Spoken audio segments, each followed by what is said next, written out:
Have you ever imagined being called to save the world like this?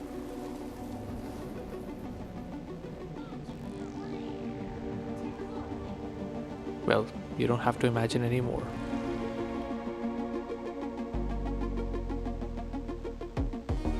If you're coming out of the cinema right now and after watching Spider-Man, you're feeling like, gosh, I wish I could one day become a real-life superhero.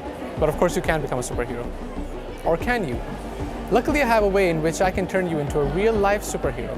You might be wondering, how could I become a superhero? I mean, I'm just a mere mortal human being. But to that I say, no. And to understand how, you need to understand how humans perceive the world. When you're born into a particular city and a particular country. And when you're born, you're passed down ideas of what the world is like by your parents. For example, you're born into a country where black cats are considered cursed, pigs are considered delicious animals, and dogs are considered cute pets. And if you look at the people around you, and they also hold the same ideas, then these ideas become culture. That's great, Osama, but how does understanding how a dog is good help me to become a superhero? Well, the answer may lie in the way that you view the world, because your beliefs actually are deeply embedded in the way that you perceive the world. You see, if you come in contact with people who say that dogs are impure and should be kept away from the house, pigs are also impure and should not be eaten, and that black cats are cute animals who should be taken as pets.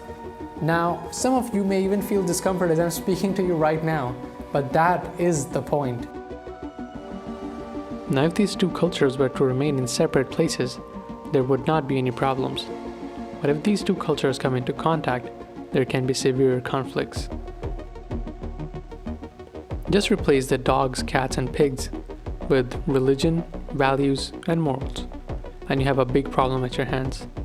Because these two cultures have such a different idea of what reality actually is. And that is when a lot of damage is done. And in order to understand that a little deeply, I will take you back to my childhood and why I was raised to hate everyone who wasn't like me. You see, I was born in May of 1997 in Pakistan. And a few years later, this happened in 2001. Plane has crashed into the World Trade Center in New York. The whole world was changed after this incident. And then George Bush announced the war on terror. Our enemy is a radical network of terrorists and every government that supports them.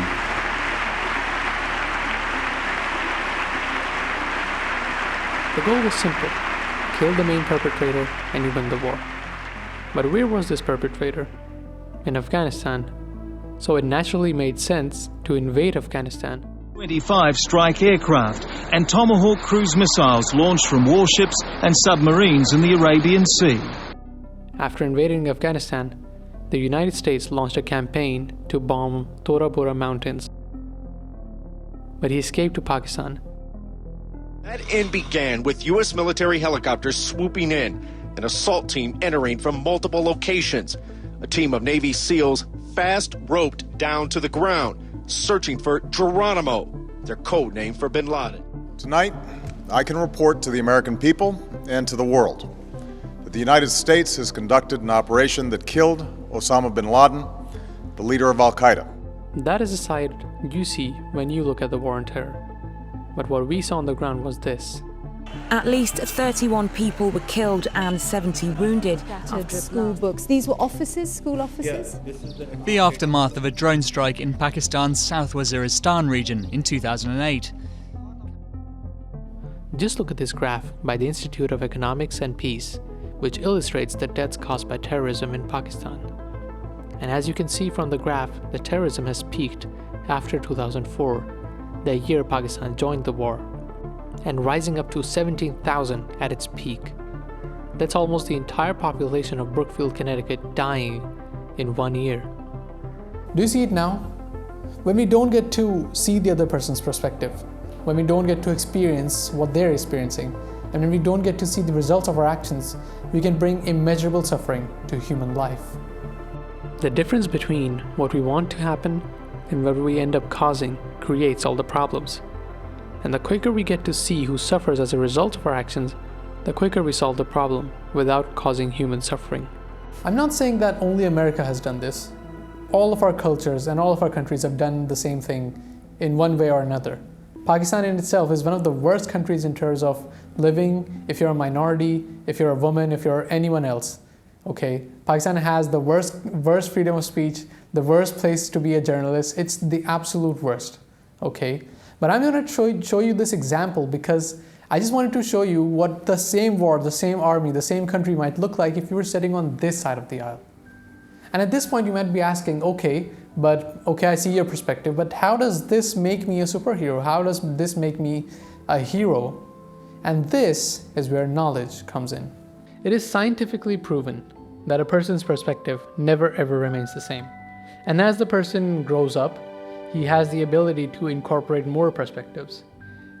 Just think of the time when you really effed up on your exam and your parents were justifiably angry.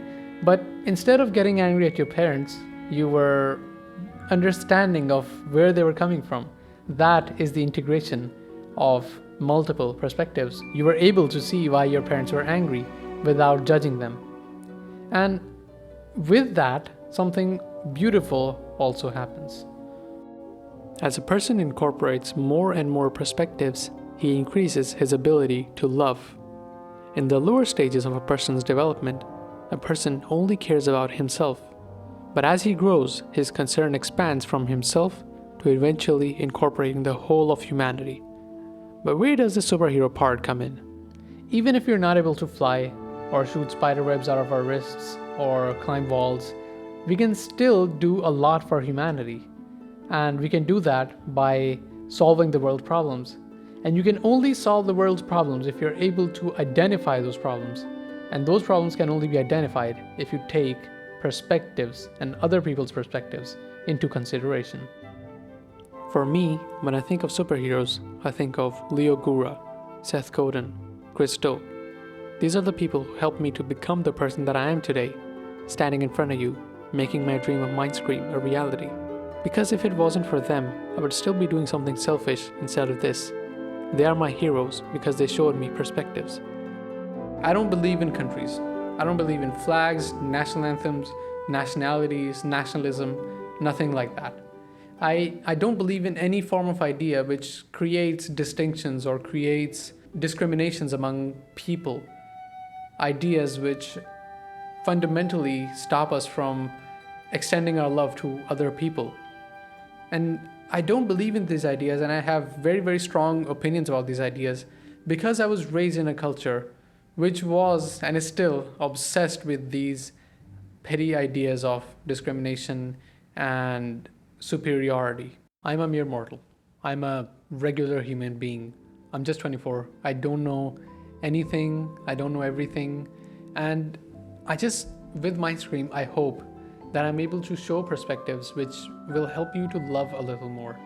See, like I said before, I was raised in a culture which was extremely toxic and delusional.